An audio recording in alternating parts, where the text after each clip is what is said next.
আগের দিন তো সনদ সুজাতীয় সংবাদ গ্রন্থটা শেষ হয়ে গেছে। আজকে একটা নতুন গ্রন্থ শুরু করছি, সেটা হলো বেদ গীতা।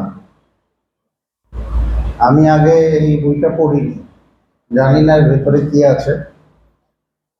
তাই বইটা উদ্বোধন কার্যালয় থেকে প্রকাশ হয়েছিল, অনুবাদ করেছিলেন স্বামী অলোকানন্দ।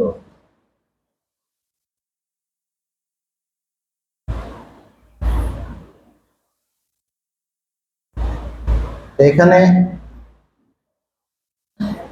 বইটা পাঠ করার আগে, বইটা মেইন জায়গা শুরু করার আগে, যিনি প্রকাশক তার ছোট্ট একটা কথা আছে। বলছে যে ব্রহ্মজ্ঞানে সকলেরই অধিকার আছে, কিন্তু উহা বুঝিবার জন্য নিজেকে প্রস্তুত করিতে হইবে। শুদ্ধ চিত্ত হইলেই ব্রহ্ম স্বয়ং প্রকাশিত হয়। বলছে ব্রহ্মজ্ঞানে সবার অধিকার আছে, এরকম না যে এটা শুধু ব্রাহ্মণরাই জানবে বা ঋষিমুনিরাই জানবে, সাধু সন্ন্যাসীরাই জানবে, তা নয়, সবার অধিকার। কিন্তু এটা অনুভব করতে গেলে নিজেকে প্রস্তুত করতে হবে। একটা জায়গায় যদি আমি না পৌঁছাই, আমি সেটা আমার ভেতরে প্রকাশিত হবে না। চিত্ত শুদ্ধ হলে ব্রহ্ম স্বয়ং প্রকাশিত হন। তিনি মলিন চিত্ত ব্যক্তির নিকট অপ্রকাশিত। যে মলিন চিত্ত, মনে যার নানা রকম জাগতিক ভাবনা, চিন্তা, ইচ্ছে এগুলো আছে, তার কাছে তিনি প্রকাশ হবেন না, প্রকাশিত হবেন না।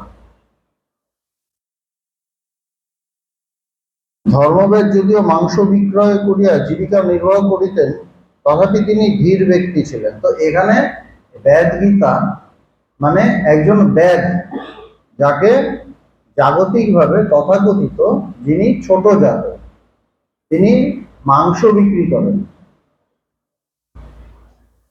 গিয়ে ধরে আনেন পশু, এগুলো ধরে আনেন, ওগুলো তিনি কেটে বিক্রি করেন। তো কাজটা তো একটা পশু ধরে আনা, তাকে শিকার করা, তাকে ধরা, ধরে তাকে কাটা, কাজটা অনেক নৃশংস মনে হয়। তো তার মধ্যে যার ভেতরে এত নৃশংসতা, একটা পশুকে কাটতে গেলে অনেক নৃশংস হতে হয়, নাহলে আমি কাটবো কিভাবে? কিন্তু তিনি ধর্মের উপদেশ দিচ্ছেন তাকে, একজন ব্রাহ্মণ সন্তানকে, যিনি একজন তপস্বী, সেই ব্রাহ্মণ সন্তানকে সেই বেদ ধর্মের শিক্ষা দিচ্ছেন। এটা তো সাধারণ ব্যাপার নয়। সুতরাং তিনি এত নৃশংস হয়েও তার মধ্যে এটা কিভাবে এলো? তো ওটাই বলছেন যে ধর্মবেদ যদিও মাংস বিক্রয় করিয়া জীবিকা নির্বাহ করিতেন, তথাপি তিনি ধীর ব্যক্তি ছিলেন। তিনি খুব শান্ত, স্থির, ধীর এরকম ছিলেন। ভোগের দ্বারা তিনি তাহার বিবেককে কলুষিত করেন নাই। সুন্দর কথা বলছে, তার যে বিবেক, তার ভোগের ইচ্ছার দ্বারা বিবেকটাকে কলুষিত করেননি। তার মানে কি, তার জীবনের মূল লক্ষ্য ভোগ ছিল না, মূল লক্ষ্য ছিল সত্য।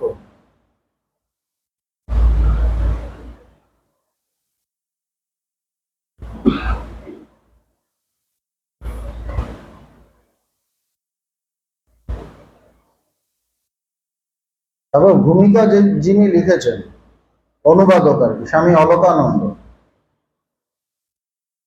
গীতা বলিলে শ্রীকৃষ্ণার্জুন সংবাদ সম্বলিত শ্রীমদ্ ভগবদ গীতায় নির্দেশ করা হয়, অথবা সর্বসাধারণে সেরকম প্রসিদ্ধি দেখা যায়। শ্রীমদ্ ভগবদ গীতা ব্যতীত উত্তর গীতা, বেদ গীতা, অনুগীতা, অবধূত গীতা ইত্যাদি বহু গীতার প্রচলন দেখা যায়। প্রচুর গীতা আছে, কিন্তু আমরা জেনারেলি ভগবদ গীতার নামটা জানি বেশি, কিন্তু প্রচুর গীতা আছে। মহর্ষি বেদব্যাস প্রণীত মহাভারতের বন পর্বের অন্তর্গত এই বেদ গীতা, এই বেদ গীতা। বন পর্বে বেদ গীতার কথা আছে। বন পর্বে 7টি অধ্যায় সন্নিবিষ্ট ওই বেদ গীতা। তো এগুলো নিয়ে একটু বলেছেন। বেদ গীতায় পশু পক্ষীর মাংস বিক্রেতা এক বেদ, তত্ত্ব উপদেষ্টা এবং সৎ ব্রাহ্মণ বংশে জাত কৌশিক শ্রোতা। বেদ হলো বক্তা, তিনি উপদেশ দিচ্ছেন এবং শ্রোতাকে একটা খুব উচ্চ ব্রাহ্মণ বংশে জন্ম, কৌশিক নামে, তার নাম কৌশিক, তিনি হলেন শ্রোতা। জাত অভিমানী অনেকেই এই ধরনের উপদেষ্টা ও শ্রোতার পরিচয় বিরক্তিবোধ করিতে পারেন, কিন্তু ঘটনা হইল। এবার যাদের জাতি নাই নিয়ে, যাদের আমি এই জাত, আমি ব্রাহ্মণ, আমি এই সেই, এই ধরনের যাদের অহংকার আছে, জাত অভিমানী যারা, তাদের এইটাতে তারা ডিস্টার্ব হতে পারেন যে এটা হতেই পারে না। কিন্তু বলছে না, ঘটনাটা এরকম। কেননা মহাভারতে এই ঘটনাটা আছে যে সেই ব্যাদ, তিনি ধর্মব্যাদ, তাকে বলা হতো ধর্মব্যাদ, তিনি উপদেশ দিচ্ছেন একজন ব্রাহ্মণ সন্তানকে। অবশ্য জ্ঞান লাভের জন্য ছোট বড় উচ্চ জাতি নিচ জাতি বিচার মূর্খতা মাত্র। হচ্ছে জাত বিচার করা উচিত নয় জ্ঞানের জন্য। কেন আমাদের ভারতীয় দর্শনে আমরা দেখি যে বহু ঋষিমুনি আছেন যাদের পরিচয় কিন্তু অতটা ভালো না। সব ব্রাহ্মণ বংশে যে সবাই তা নয়, কিন্তু তারা বিরাট বিরাট ঋষিমুনি হয়েছেন, খুব নাম করা। এরকম আছে, যেমন ব্যাসদেব, যেমন নারদ, দেবর্ষি নারদ, ব্যাসদেব, প্রত্যেকের জাত হিসেবে দেখলে খুব একটা বড় জাতের নন তারা।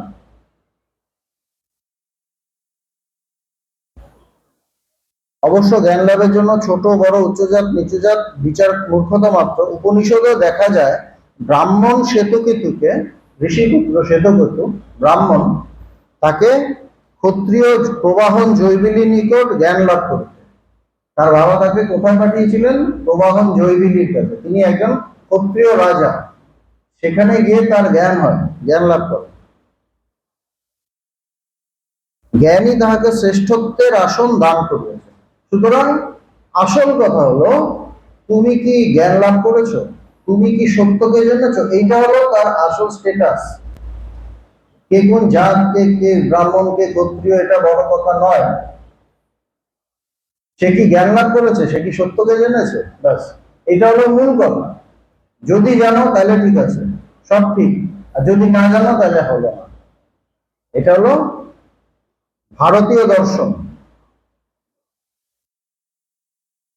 এখানে নিজ বৃত্তি সম্পন্ন কিন্তু স্বধর্মে প্রতিষ্ঠিত ব্যাধের যে জ্ঞান, তাহা উচ্চ বংশ সম্ভূত কৌশিকের ছিল না। নিজ জাত, কিন্তু সে তার কর্তব্য ঠিকভাবে করছে। বলছে যে নিজ বৃত্তি সম্পন্ন, এই যে মাংস কেটে জন্তু জানোয়ারকে হত্যা করে সে কেটে বিক্রি করে, দেখতে গেলে নিজ বৃত্তি সম্পন্ন, কিন্তু স্বধর্মে প্রতিষ্ঠিত। কেননা ওইটা করে তার ফ্যামিলিকে সে চালায়, তার বাবা মা সেবা করে, শুশ্রূষা করে, তার সন্তানদের সে বড় করছে, তার স্ত্রীকে সে খাওয়াচ্ছে। স্বধর্মে প্রতিষ্ঠিত, নিজ বৃত্তি সম্পন্ন। বৃত্তিটা দেখতে গেলে বাইরে থেকে নিজ বৃত্তি, কিন্তু তার স্বধর্মে এসে প্রতিষ্ঠিত।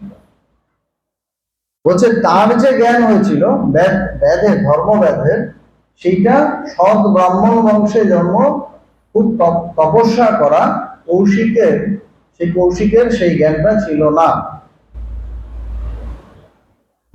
সমগ্র বেদ গীতা অধ্যয়নকালে শ্রী ভগবানের একটি কথাই মনে পড়ে, শ্রেয়ান স্বধর্ম বিগুণ পরধর্মাৎ স্বনুষ্ঠিতা।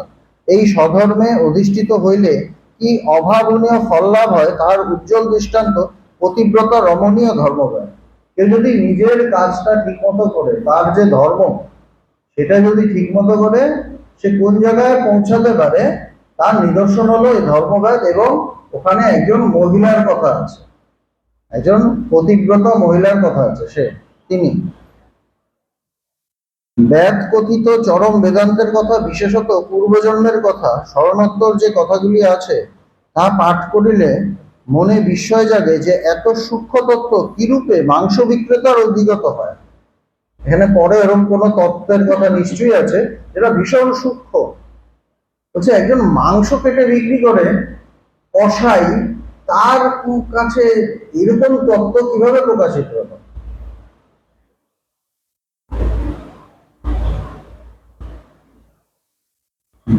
যোগ জাগাদি তপস্যা নীতি নীতি বিচার যাহার জীবনে নাই তাহার দুঃখ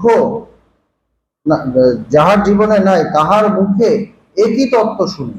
বলছে যে অত নীতি নীতি বিচার টিচার এগুলো করেনি, অত যাগযজ্ঞ করেনি, তপস্যা করেনি, তার মুখে এই কথা কিভাবে আসে? এই জ্ঞানের কথা, চরম চরম জ্ঞানের কথা। শুভ্রশির বেদধৃত জ্ঞান বচন স্বধর্মে অধিষ্ঠিত প্রত্যক্ষ দেবতা পিতামাতার একান্ত সেবক ধর্মবাদের সম্মুখে উদ্ভাসিত হইয়াছে। হচ্ছে সে তার পিতা মাতাকে ভীষণ সেবা করত, তার মধ্যে ওই জ্ঞানের প্রকাশ হয়ে গেছে। গুরুবাক্যে বিশ্বাসী শ্রদ্ধাশীল আরুণী উদ্দালক সত্যকাম প্রভৃতির নিকট যে জ্ঞান উদ্ভাসিত হইয়াছিল তাহাই এখানে স্বধর্মে অধিষ্ঠিত বেদের নিকট পুনঃ প্রকাশিত। যারা গুরুর কাছে চলে গিয়ে আরুণী উদ্দালক শ্বেতকেতু, যারা তার গুরুকে সেবা করে যে জ্ঞান লাভ করেছিলেন, সেখানে এই ধর্মভেদ সেই একই জ্ঞান লাভ করে নিয়েছে। সঙ্গে সঙ্গে মনে হয় ভগবানের স্বকর্মণা তোমার রাজ্য সিদ্ধি বিন্দতি মানব বাক্য কতখানি সত্য। পূজ্যপাত আচার্য শ্রীমৎ স্বামী বিবেকানন্দ এই প্রসঙ্গে যাহা বলিয়াছেন তাহাই যথার্থ মূল্যায়ন বলিয়া আমাদের মনে হয়। এখানে স্বামীজি কি বলেছেন, কর্তব্য কি, এই বক্তৃতা প্রসঙ্গে তিনি ওই বেদের উপাখ্যান বলিয়া বলিতেছেন, তখন সন্ন্যাসী তাহাকে আত্মা ও পরমাত্মা সম্বন্ধে কতগুলি প্রশ্ন করিলেন। তাহার উত্তরে বেদ যে উপদেশ দিল তাহা মহাভারত গ্রন্থের অংশরূপে তাহা বেদ গীতা নামে প্রসিদ্ধ। এই বেদ গীতা চূড়ান্ত বেদান্ত দর্শনের চরম সীমা। বলছে চূড়ান্ত বেদান্ত দর্শনের কথা আছে বেদ গীতায়। তোমরা ভগবত গীতার নাম শুনিয়াছ, উহা শ্রীকৃষ্ণের উপদেশ। স্বামীজি বলছেন ভগবত গীতার কথা আমরা সবাই শুনেছি, শ্রীকৃষ্ণ বলেছেন, স্বয়ং ভগবান। ভগবত গীতা পাঠ শেষ করিয়া তোমাদের এই বেদ গীতা পাঠ করা উচিত। মানে কোন জায়গায় এই বেদ গীতাটাকে তিনি রেখেছেন, হচ্ছে ভগবত গীতা পাঠ করার পর, ভগবত গীতা পাঠ হয়ে গেলে তারপরে বেদ গীতা পাঠ করা উচিত। ইহা বেদান্ত দর্শনের চূড়ান্ত ভাব। আচার্য স্বামীজির এই গ্রন্থ অধ্যয়নকালে এই বেদ গীতা সম্বন্ধে জানিবার কৌতূহল জাগে ও পাঠ করিত। তারপর তিনি তার নিজের কথা বলেছেন কিছু। তো এটা হলো ভূমিকা। এবার আমি বেদ গীতাটা শুরু করছি। প্রথম অধ্যায়। বৈশম্পায়ন বলিলেন, হে ভরত শ্রেষ্ঠ জন্মে জয়। কেননা এটা মহাভারতের একটা অংশ, সেখানে বৈশম্পায়ন জন্মে জয়কে তিনি উপদেশ দিচ্ছেন বা শোনাচ্ছেন। হে ভরত শ্রেষ্ঠ জন্মে জয়, অনন্তর রাজা যুধিষ্ঠির মহামুনি মার্কণ্ডেয়কে সুসূক্ষ্ম ধর্ম বিষয়ক প্রশ্ন জিজ্ঞাসা করিলেন। বলছে কাদের মধ্যে কথাবার্তা? যুধিষ্ঠির এবং মুনি মার্কণ্ডেয় মুনি।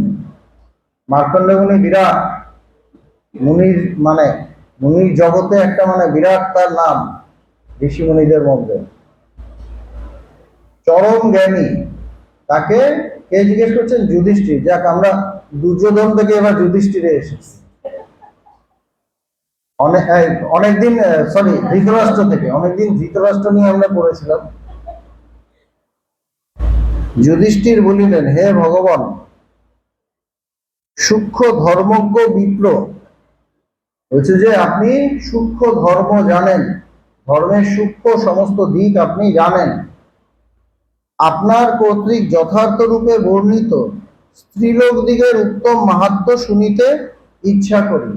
যে মেয়েদের মাহাত্ম্য আমাকে বলুন, আপনার মুখ থেকে আমি শুনতে চাই। আপনার কর্তৃক যথার্থ রূপে বর্ণিত স্ত্রীলোক দিগের উত্তম মাহাত্ম্য শুনিতে ইচ্ছা করি।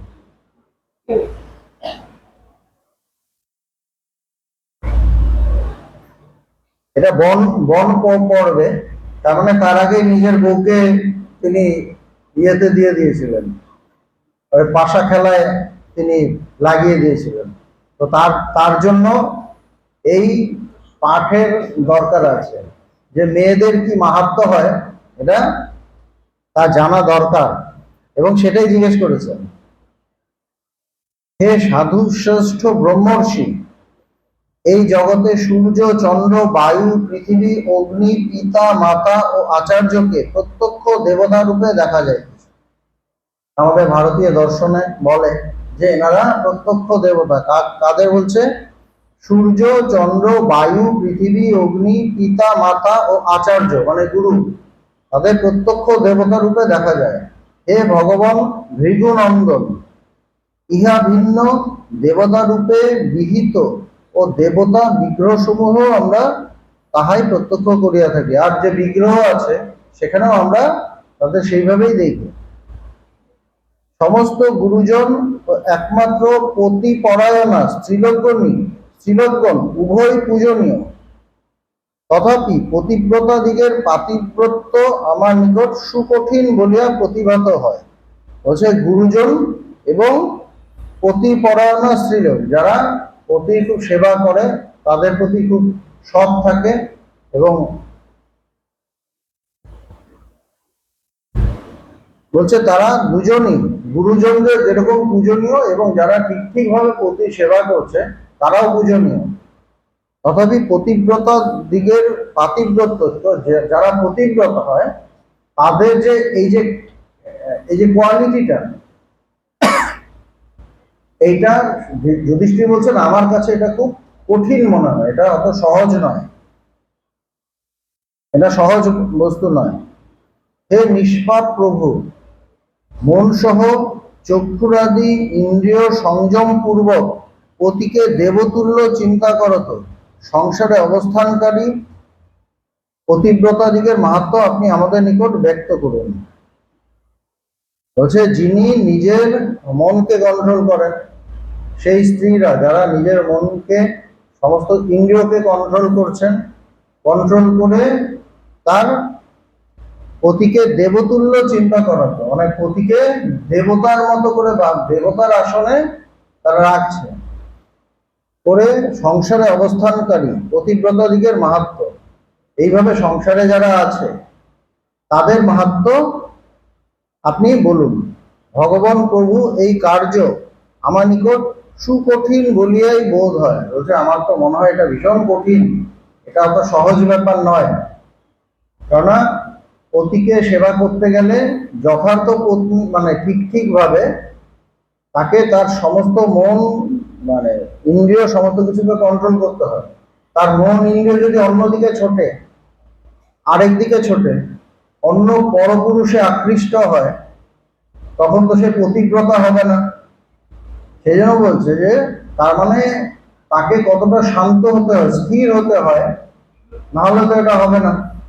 সেই জন্য বলছেন যে আমার কাছে এটা খুব কঠিন ব্যাপার। হে ব্রাহ্মণ, পুত্রেরা মাতা ও পিতার যে শুশ্রূষা করে, স্ত্রীলোকেরা ভর্তার যে পরিচর্যা করে, এবং স্ত্রীলোকদের যে ভয়ঙ্কর পাতিব্রত্য ধর্ম, ইহা অপেক্ষা অন্য কোনো সুকঠিন কর্ম আর দেখিতেছি না। হচ্ছে মানে ছেলেরা যেরকম, ছেলে মেয়েরা তাদের বাবা মার যেরকম সেবা করছে, আর কি স্ত্রীলোকরা তার পতির যেরকম সেবা করছে, এটা আমার কাছে খুব কঠিন মনে হচ্ছে। হে ব্রাহ্মণ, যত্নপরায়ণ সাধ্বী রমণীগণের পতি সেবা ও পুত্রদের মাতা পিতার পরিচর্যা অতি সুকঠিন কার্য। একই কথা বলছেন যে এগুলো খুব কঠিন, বাবা মাকে সেবা করা এবং পতিকে সেবা করা খুব কঠিন। হে প্রভু, হে ব্রাহ্মণ শ্রেষ্ঠ, এক পতি পরায়ণা ও সত্যভাষী নারীগণ ঋতুকালে 10 মাস গর্ভধারণ করিয়া অতুলনীয় বেদনা অনুভব পূর্বক পরম সন্দেহযুক্ত হইয়া, বলছে যে এক পতি পরায়ণা, এক পতির দিকেই মন আর অন্যদিকে নেই, এবং সত্যভাষী নারীগণ যারা সত্য বলে, মিথ্যা কথা বলে না, সত্য থাকে, সত্য বলে, তারা যখন তাদের সন্তানের জন্ম হয় তারা প্রচন্ড যন্ত্রণা মধ্যে দিয়ে সন্তানের জন্ম হয়, এবং বলছে যে তখন একটা সন্দেহ থাকে। কি সন্দেহ? যে আমার যে সন্তান হবে এটা ঠিক হবে তো, ভালো হবে তো, নাকি খারাপ হবে। এটা তো একটা সবার মধ্যেই সংশয় একটা থাকেই যে আমার সন্তানটা ঠিক হবে কিনা। পুত্র সুপুত্র হইবে অথবা কুপুত্র হইবে কিছুই জানিতে না পারিয়া সন্দেহযুক্ত হইয়া থাকেন। এরকম সন্তান, তারপর মহা কষ্টে সন্তান প্রসব করেন এবং অতিশয় স্নেহযুক্ত হইয়া তাহার লালন পালন করেন, তাহাদের অপেক্ষা অদ্ভুত কার্য কি আছে? বলছে এর থেকে বড় কাজ আর কি আছে? অদ্ভুত, যেটা খুব কঠিন। এবং যাহারা নিষ্ঠুর কার্যে প্রবৃত্ত হইয়া সকলের নিকট নিন্দাভাগী হইয়াও সর্বদা স্বধর্ম অনুষ্ঠান করিতে থাকেন, তাহাও দুষ্কর কার্য, ইহাই আমার মত। যারা খুব নিষ্ঠুর কার্য করে, যেমন এই ব্যাধের কথা বললাম, তো নিষ্ঠুর কার্য, একটা পশুকে হত্যা করছে নৃশংসভাবে, তখন প্রচন্ড ভালোবাসা এলে তো তাকে মারতে পারবে না, তখন তো মারতে পারবে না। সুতরাং ওই জায়গায় তার ওই ক্রুয়েলিটিটা, নিষ্ঠুরতাটা লাগবে। তার গলাটা কাটতে হবে, চামড়া ছাড়াতে হবে, মাংস কাটতে হবে, সাধারণ ব্যাপার নয়। হচ্ছে যারা নিষ্ঠুর কাজে প্রবৃত্ত হইয়া সকলের নিকট নিন্দাভাগী হইয়াও, এবং যেমন মানে তাদের অনেকেই খুব অপছন্দ করে, মেনলি যারা নিরামিষাসী, এরকম অনেক ভারতীয় দর্শনেরই অনেক ভাগ আছে যারা নিরামিষ খায়, এগুলোকে খুব বাজে জিনিস বলে, তারা তো এটা একদমই পছন্দ করে না। এই জন্য বলছে নিন্দাভাগী হইয়াও সর্বদা স্বধর্ম অনুষ্ঠান করিতে থাকে, কিন্তু তারা নিজের ধর্ম পালন করে, তাহাও দুষ্কর, আমার ইহাই মত। হে ব্রাহ্মণ, আমার নিকট যথাযথ রূপে ক্ষত্রিয় ধর্ম বলুন, কারণ নৃশংসের পক্ষে সাধুর ধর্ম লাভ করা অতি দুষ্কর। একটার পর একটা বলছেন, অতি সেবা করা খুব কঠিন, তাও বলছে বাবা মার সেবা শুশ্রূষা করা কঠিন। আবার এরকম যারা হচ্ছে যে আমার নিকট যথাযথভাবে ক্ষত্রিয় ধর্ম বলুন, কারণ নৃশংসের পক্ষে সাধু ধর্ম লাভ করা অতি দুষ্কর। যারা সাধু সন্ন্যাসী হয়ে তারা সমস্ত কিছু অহিংসার মধ্যে থেকে তারা একটা ধর্ম লাভ করলো, কিন্তু সেটাই একজন হিংসার মধ্যে থেকেও, যা স্বধর্ম পালন করেও সে সেই একই জ্ঞান, একই তত্ত্ব লাভ করে নিচ্ছে, হচ্ছে এটাও তো খুব কঠিন। হে ভগবান প্রশ্নজ্ঞ শ্রেষ্ঠ, এই সকল প্রশ্নের উত্তর আমি শুনিতে ইচ্ছা করি। কি সুন্দর বলছে, ভগবান প্রশ্নজ্ঞ শ্রেষ্ঠ, বলছে যে প্রশ্নই করা হোক না কেন তোমার কাছে উত্তর আছে। এই সকল প্রশ্নের উত্তর আমি শুনিতে ইচ্ছা করি। ভৃগকুল শ্রেষ্ঠ, দৃঢ় ব্রত পরায়ণ, আমি আপনার নিকটই শুনিতে ইচ্ছা করিতেছি। বলছে আপনার থেকে আমি এটা শুনতে চাই। অনেক বেশ কিছুক্ষণ ধরে একের পর এক প্রশ্ন উনি করে গেলেন। এইবার মার্কণ্ডেয় উবাচ, মার্কণ্ডেয় ঋষি তিনি বলছেন, মার্কণ্ডেয় বলিলেন, হে ভরত শ্রেষ্ঠ, সুকঠিন প্রশ্ন সকলের উত্তর আমি তোমার নিকট এখনই যথাযথভাবে বলিতেছি, তা শ্রবণ করো। আমি বলছি, শোনো, যথাযথভাবে বলিতেছি এবং ঠিক ঠিক উত্তর দিচ্ছি, ভুলভাল না। গৌরবের দিক হইতে অনেকে মাতাকে, আবার অনেকে পিতাকে শ্রেষ্ঠ মনে করেন। যেমন কেউ কেউ বলে যে বাবা সবার থেকে বড়, কেউ বলে মা থেকে বড় কেউ নেই, এরকমই তো। যে মাতা সন্তানদিগকে বর্ধিত করেন তিনি দুষ্কর কার্যই করিয়া থাকেন। মারা যে সন্তান পালন করছে খুব কঠিন কাজ করে। পিতাগণ তপস্যা, যাগযজ্ঞাদি, পূজা ও বন্দনার দ্বারা শীত গ্রীষ্ম প্রভৃতি সহ্য করিয়া, পশু বলি প্রভৃতির দ্বারা এবং জলাশয় দানাদি অন্য উপায়ে পুত্র লাভের চেষ্টা করিয়া থাকেন। এগুলো আগের সেই যুগের কথা, বৈদিক যুগের কথা।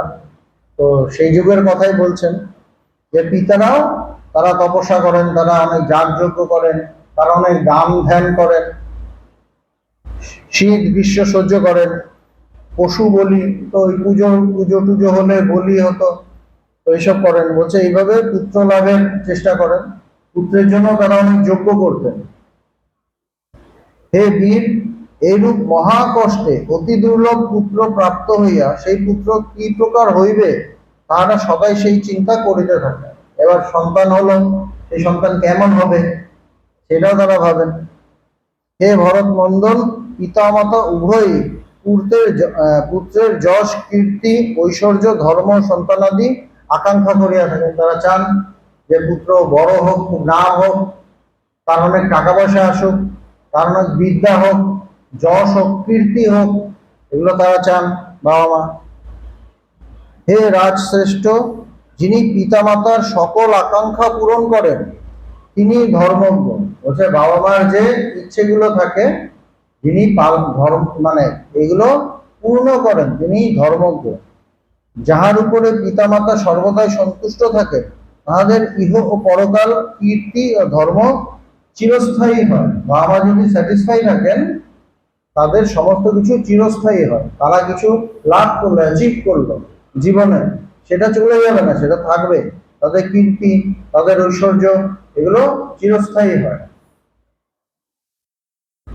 যজ্ঞ শ্রাদ্ধ ও উপবাসাদি কর্মে যাহা লভ্য নহে কেবলমাত্র পতি শুশ্রূষা দ্বারাই তাহা লভ্য। সুতরাং পতিব্রতা স্ত্রী ভর্তৃ শুশ্রূষা দ্বারাই স্বর্গ জয় করেন। বলছে যেটা যজ্ঞ দিয়ে হয় না, যেটা শ্রাদ্ধ করে হয় না, যেটা উপবাস করে হয় না, আমি বহুক্ষণ উপবাস করে খুব করলাম, তাকে করলাম, ঈশ্বরকে ডাকলাম, তাতেও যেটা হবে না, প্রভৃতি কর্মে যাহা লভ্য নহে। একজন শুধু পতিকে সেবা করে সেইভাবে তারা সেটা প্রাপ্ত হতে পারে। সুতরাং পতিব্রতা স্ত্রী ভর্তৃ শুশ্রূষা দ্বারাই স্বর্গ জয় করে। হচ্ছে যে তারা স্বর্গ জয় করতে পারেন। পতিব্রতা নারীর একমাত্র দেবতা। এগুলো আগেকার দিনে এরকম ছিল, এখন বললে মানুষ একটু খেলবে। যেগুলো ঋষিমুনিরা বলছে সেটা আমি বলছি, আমার দোষ নেই। হে ভরত নন্দন, বেদাধ্যায়ী অপধন ও তপপরায়ণ ও ধর্মশীল কৌশিক নামে কোন ব্রাহ্মণ ছিলেন। বলছে কি বেদাধ্যায়ী, তিনি বেদ অধ্যয়ন করতেন, বেদ জানতেন। তপধন, তপস্যা করে তার কিছু আধ্যাত্মিক, তার কিছু ক্ষমতা হয়েছিল, কিছু ধন প্রাপ্ত হয়েছিল। ধন মানে টাকা পয়সা না, তপস্যা নামক ধন। তপপরায়ণ, যিনি তপস্যা নিয়ে থাকতেন, ও ধর্মশীল এবং ধার্মিক কৌশিক নামে একজন ব্রাহ্মণ ছিলেন। সেই ব্রাহ্মণ সাঙ্গ বেদ উপনিষদ অধ্যয়ন করিয়াছিলেন। সাঙ্গ মানে অঙ্গ, বেদ উপনিষদ অধ্যয়ন করেছিলেন। তো অঙ্গ বেদ মানে কি? বেদাঙ্গ। অ্যাকচুয়ালি আগেকার মানে নিয়ম ছিল বেদ ধুম করে আমি বেদ পাঠ করতে পারবো না, তার আগে আমার বেদাঙ্গ পাঠ করতে হবে। বেদাঙ্গ কি? ছটা শিক্ষা, ছটা মানে টপিক। সেটা কি? শিক্ষা, কল্প, ব্যাকরণ, ছন্দ, নিরুক্ত, জ্যোতিষ, এইগুলিকে বেদাঙ্গ বলে বা ষড়ঙ্গ বলে। এইটা পাঠ করে তারপর বেদ পাঠ করতে হবে। এই জন্য বলছে সেই ব্রাহ্মণ সাঙ্গ বেদ উপনিষদ অধ্যয়ন করিয়াছিলেন। বেদ উপনিষদ তিনি অধ্যয়ন করেছিলেন। একদা তিনি কোনো বৃক্ষমূলে বেদাধ্যয়ন করিতেছিলেন। তো তিনি একটা গাছের নিচে বসে তিনি বেদ পাঠ করছিলেন খুব মন দিয়ে। বৃক্ষের উপরে এক বক পক্ষিণী গুপ্ত ভাবে ছিল। একটা বক ছিল, তাকে দেখা যাচ্ছিল না কিন্তু ছিল। তখন সেই বক পক্ষিণী কর্তৃক ব্রাহ্মণের মস্তক উপরে বিষ্ঠা ত্যাগ করা হলো, তার উপর ময়লা ফেলল।